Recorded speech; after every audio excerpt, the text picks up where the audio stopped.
Pierre Bretonnier, bonjour. Bonjour Gabi.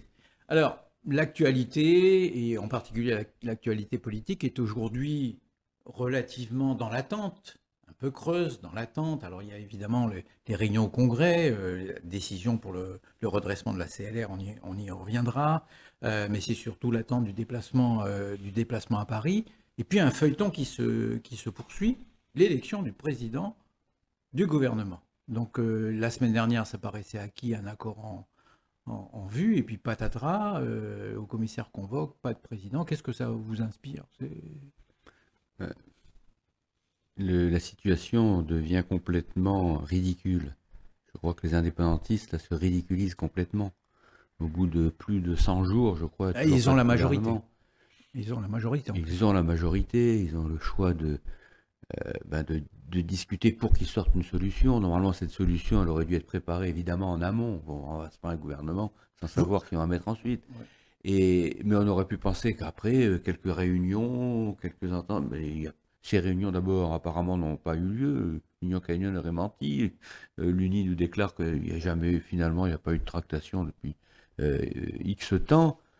Donc ça montre quelque chose de terrible, si on peut dire. C'est que si jamais il y avait l'indépendance, ce serait un chaos politique interne en plus, non seulement. Alors, est-ce qu'on peut dire, parce que le référendum, oui ou non à l'indépendance, c'est peut-être avant la fin de l'année, c'est-à-dire dans 6 mois, ou c'est peut-être dans tout juste un peu plus d'un an. C'est-à-dire que dans tout juste un peu plus d'un an, dans le pire ou le meilleur des cas, selon la position politique qu'on adopte, la Calédonie pourrait éventuellement devenir indépendante. Dans la situation que vous décrivez au gouvernement, est-ce qu'on peut dire que les indépendantistes sont réellement prêts à assumer cette indépendance? Ils ne sont pas prêts du tout. Ils ne sont pas prêts du tout. D'ailleurs, on le voit bien sur le plan économique et financier. On a eu des rapports de la Chambre des comptes. On voit bien que la doctrine Nickel est un échec total avec des milliers de milliards de déficit, non seulement de l'usine, mais de toutes les usines, de toutes les entreprises qui gravitent autour de la SMSP ou de Sofinor. Et sur le plan strictement politique, il y a une mésentente profonde entre l'Union calédonienne et l'UNI. Des déchirements. Des déchirements même, sans compter des mésententes à l'intérieur même des partis, notamment de l'Union calédonienne. Ils font qu'on ne voit pas comment ils vont arriver à trouver une solution pour gouverner le pays. Donc ils ne sont pas prêts, selon vous. Enfin, selon vous, mais c'est vrai que votre démonstration coule de source. Même qu'un indépendantiste dirait « nous sommes prêts ». C'est évident qu'ils ne sont pas prêts. Voilà. Donc je suppose qu'ils doivent compter sur la France. Alors, dans Nouméa Post, une chronique humoristique qui est celle de l'amiral du Port des Pointes décrivait dans les jours qui viennent le déplacement de la Grande Caravane. C'était l'inspiration d'une chanson fameuse de Stan et Yanita, Stanley Kamerling des années 70, la Grande Caravane, qui se déplace au caravansérail de la rue Oudinot, rencontrer l'émir de la rue Oudinot à l'invitation du grand vizir et avant de rencontrer le sultan. Bref, c'est ce déplacement qui est annoncé à l'invitation du Premier ministre et qui va se dérouler et commencer la semaine prochaine. Quels commentaires pouvez-vous faire dans l'état actuel de ce qu'on sait de cette réunion et en plus avec l'annonce par l'UNI de ne pas participer à cette première réunion à Paris sur le devenir de la Nouvelle-Calédonie? Oui, écoutez, c'est un peu curieux quand même parce que tous les indépendantistes depuis des années réclament de la France qu'elle dise ce qu'elle veut faire de la Nouvelle-Calédonie en cas de oui à l'indépendance. Il y a des années que ça dure et au moment où un rapport sort des services de l'État et qu'une réunion est organisée à Paris pour expliquer, expliciter, aller dans le détail. Avec les plus hautes autorités de l'État. Avec les plus hautes autorités de l'État. À ce moment-là, l'UNI dit « Ah ben non, on ne connaît pas le programme, on n'est pas prêt, etc. » Mais enfin, ça traduit aussi ce qu'ils font depuis quelques années eux-mêmes en Nouvelle-Calédonie. Ils ne font rien. Il faut voir qu'à l'UNI, ils ne font rien, à part l'immense bêtise de toute l'organisation autour de la SMSP en province Nord. Ils n'ont rien fait. C'est-à-dire qu'à chaque fois qu'un problème se pose, soit ils ne sont pas là, soit ils emploient des moyens dilatoires pour remettre à plus tard ce qui doit être fait. Alors, à Paris, effectivement, le sujet d'importance, il s'agit d'une part d'échanger ensemble, donc avec les partenaires, y compris l'État, sur les conséquences d'un oui au référendum. Il s'agit également d'évaluer avec les partenaires les conséquences d'un non, parce que la loi organique, l'accord de Nouméa est relativement vague. Si la Nouvelle-Calédonie décide de rester dans la France, et puis en point d'orgue également la date du référendum. Est-ce que ces sujets-là vous paraissent des sujets essentiels dans la perspective de ce référendum et de son résultat éventuel? Oui, alors, je suis étonné d'ailleurs de l'absence d'attention des indépendantistes en cas de non. Parce que la question qui devrait se poser, c'est que va devenir le corps électoral? Parce qu'on sait qu'il y a un jugement de la Cour européenne des droits de l'homme qui a indiqué que les restrictions au corps électoral aussi importantes qui existent actuellement n'ont été acceptées que pendant une durée de temps limitée, celle de l'accord de Nouméa. Donc, il va falloir trouver de nouvelles restrictions, et qui seront forcément moins importantes qu'actuellement. Donc, si j'avais été indépendantiste, je suis intéressé même si je ne suis pas indépendantiste, mais si j'avais été indépendantiste, j'aurais posé ce grave problème sur la table, parce que ça veut dire que forcément ils vont devenir minoritaires électoralement.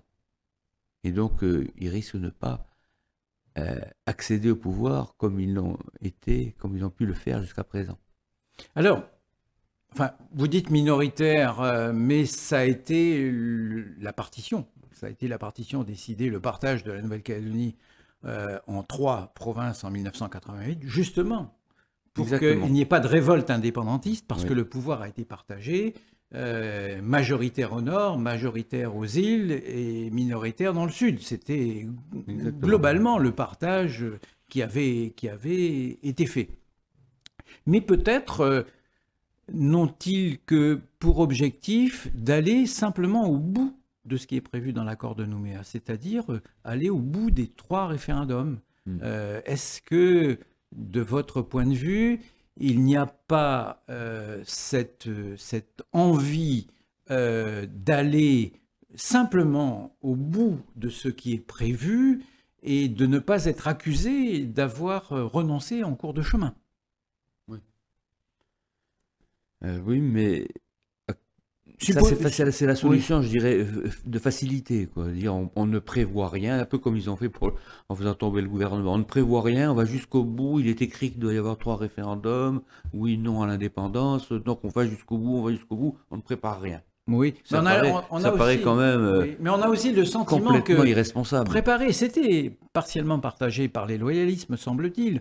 On a le sentiment que chaque camp, dans la mesure où il prévoit la victoire du camp adverse, admet par avance cette victoire du camp adverse. Et il n'est pas impossible que les indépendantistes ne sont pas très intéressés à discuter de la victoire du non, parce qu'ils disent à leurs militants, mais non, il n'y a pas de problème, c'est le oui qui l'emportera. Ouais. Ah oui, ça peut être. Alors, il n'a rien prévu si le non l'emporte, quoi. C'est quand même irresponsable. Peut-être.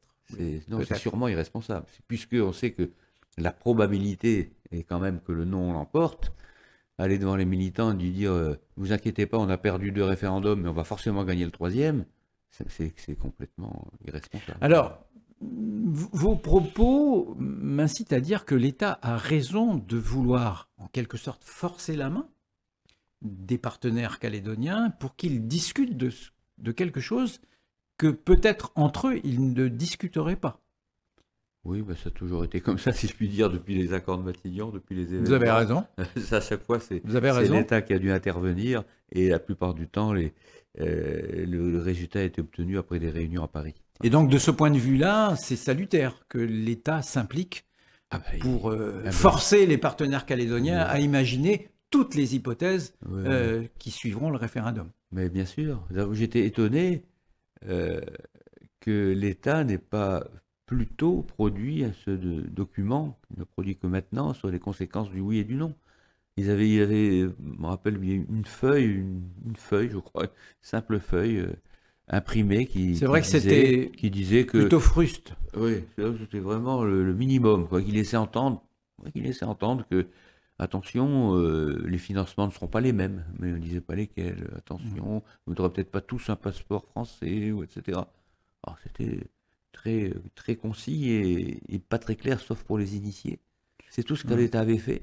Et là, maintenant, il le dit, alors qu'effectivement, il aurait dû s'engager beaucoup plus tôt. Oui. Mais mieux vaut tard que jamais, ou Oui. vous qui faites de la moto, vieux motard que jamais. En tous les cas, ce document qui a été produit, qui reste secret pour l'instant, il fait 40 pages, et donc il est possible que l'État ait été au fond des choses cette fois-ci. Je crois savoir d'ailleurs que des visites dans chacun des ministères sont prévues pour évaluer les conséquences au niveau des ministères, les conséquences d'un détachement de la Nouvelle-Calédonie du territoire de la République ou de son maintien. Voilà. Oui.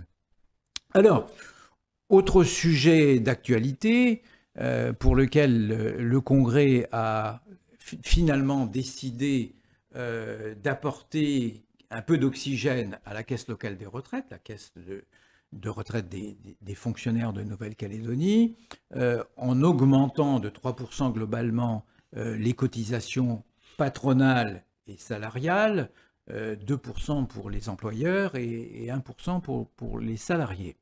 La situation de la CLR est mauvaise. En réalité, la trésorerie a fondu comme neige au soleil. Elle se trouve aujourd'hui devant un risque pas de cessation de paiement, puisque l'obligation serait faite aux employeurs de poursuivre l'action de la CLR en cas de défaillance de la caisse. Mais cette situation est grave. Est-ce que c'est le fruit d'une responsabilité collective? Enfin, pas le fruit, le résultat, parce que c'est pas un fruit, vraiment. Oui, bien sûr. Il y a un problème qui est tout simplement de plaire à l'électeur.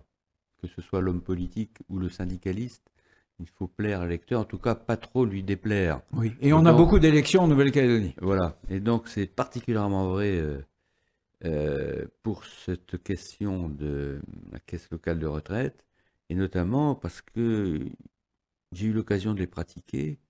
Je pense que les syndicalistes sont encore plus démagogues que les hommes politiques. Ils ne veulent pas. C'est la méthode de la procrastination. On remet à plus tard. Donc, à chaque fois qu'il y a eu une étude actuarielle qui a démontré que ça ne pouvait pas continuer comme ça, les syndicats ont répondu, mais si, mais il suffit d'augmenter les effectifs. Hein. Alors on va transformer des contractuels en fonctionnaires, comme ça ils vont cotiser à la caisse locale, et donc il y aura plus d'argent, et donc ça s'arrangera.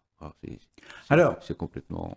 Pour être tout à fait objectif, il y a quand même un fonctionnaire, un ancien fonctionnaire, qui est membre du conseil d'administration, qui depuis des années alerte sur le péril qui menace la CLR. Vous le connaissez comme moi, et donc il y a au moins une organisation et un représentant qui dénonce depuis ces années ce risque. Heureusement qu'il est là, sauf que lui-même est retraité, donc c'est évidemment... Oui, mais il n'a pas toujours été. Oui. Il arrive à un âge où on accède à la retraite. Comme il est actuellement, évidemment, lui, il n'est pas pour ce genre de solution, il est pour la vraie solution, parce qu'il ne faut pas sortir de Saint-Cyr comme notre futur haut commissaire pour se rendre compte que le problème vient tout simplement du fait que nous vivons de plus en plus longtemps. Et donc forcément, les pensions de retraite doivent être versées sur un temps beaucoup plus long, et que donc la solution ne peut se trouver que soit dans l'augmentation du départ de l'âge à la retraite, soit dans l'augmentation de l'activité au sein de la fonction publique. Donc c'est la seule solution d'avenir. Si vous vous contentez d'augmenter les effectifs, vous résolvez le problème actuel et puis vous aggravez le problème futur. Donc, alors il y aurait un chiffre intéressant, c'est en fonction de l'augmentation de l'espérance de vie, combien coûte chaque année de cette espérance à la caisse? Ça permettrait d'avoir la réalité de la balance par rapport à l'origine de la caisse et la situation d'aujourd'hui. Mais je crois que ça a été fait par les actuaires qui ont travaillé. Mais, oui, ça ne m'étonne pas. Mais nos responsables, entre guillemets, élus et syndicaux, ne l'entendent pas de cette oreille. À chaque fois, ils ont dit, mais non, c'est pas vrai, il y a d'autres solutions, on va remettre à plus tard, et on ne résout pas le problème. Alors, il y a eu quand même une augmentation hein, de l'âge Oui, de la retraite. il a fallu apporter un peu de trésorerie à Voilà. la caisse. Mais pas de solution de fond. Je crois qu'en France, c'est 61 ans, ici, c'est 57 ans. Voilà. Est-ce que c'est Il y a une marge de manœuvre. Moi, enfin, je vois tous les gens qui sont autour de moi, enfin, sauf ceux qui vraiment ont des travaux, qui effectuent des travaux soit dangereux, soit pénibles, etc. Il n'y en a quand même pas énormément dans la fonction publique. Ils peuvent très bien travailler au-delà de 57 ans. Car à 57 ans, on est en pleine forme. On a acquis de l'expérience, etc. Et on leur dit à ce moment-là, non, il faut que vous partez. Mais celui d'ailleurs qui a 57 ans, il est d'accord pour partir plus tôt aussi. Non, alors, c'est pas raisonnable. La solution qui consiste à intégrer les contractuels pose en elle-même un autre problème, parce que ces contractuels aujourd'hui cotisent à la CAFAT, laquelle CAFAT ne connaît pas une grande prospérité actuellement. Non. Ni dans le futur. Sauf que les méthodes de calcul des retraites de la CAFAT font qu'elle ne sera jamais en déficit. Mais ça veut dire que c'est le niveau des retraites qui va diminuer. Et oui, ce qui n'est pas souhaitable. Pour terminer, je souhaiterais évoquer avec vous, avant qu'il arrive, la nomination du nouveau haut-commissaire. Alors, on ne le connaît pas encore. On sait que ce n'est pas un ancien élève de l'ENA. On sait que c'est un homme de terrain. On sait qu'il a exercé des responsabilités dans des compétences régaliennes, de sécurité. Il a même été responsable de la DGSE. C'est un militaire. On dit de lui qu'il est proche du président de la République. L'actuel haut-commissaire va donc partir. Est-ce que vous avez un commentaire particulier sur cette nomination dans les circonstances actuelles? Je crois qu'on peut se réjouir que ce soit un spécialiste de la sécurité. Et on peut espérer que lors du prochain référendum, on n'assistera pas à ce dont on a assisté de la part des indépendantistes, c'est-à-dire carrément la prise en otage des gens, le terrorisme, faire peur. Ça n'existera pas. Il n'y aura donc pas de nécessité à ce que les loyalistes s'organisent eux-mêmes pour défendre les urnes. Oui. Alors, et pour conclure, on s'est souvent réjoui de l'arrivée d'un nouveau commissaire sur son CV, et puis on a été rapidement déçus. Espérons ensemble que ce ne sera pas le cas avec M. Faure qui nous arrive bientôt. Pierre Bretonnier, merci. Merci, Gabriel.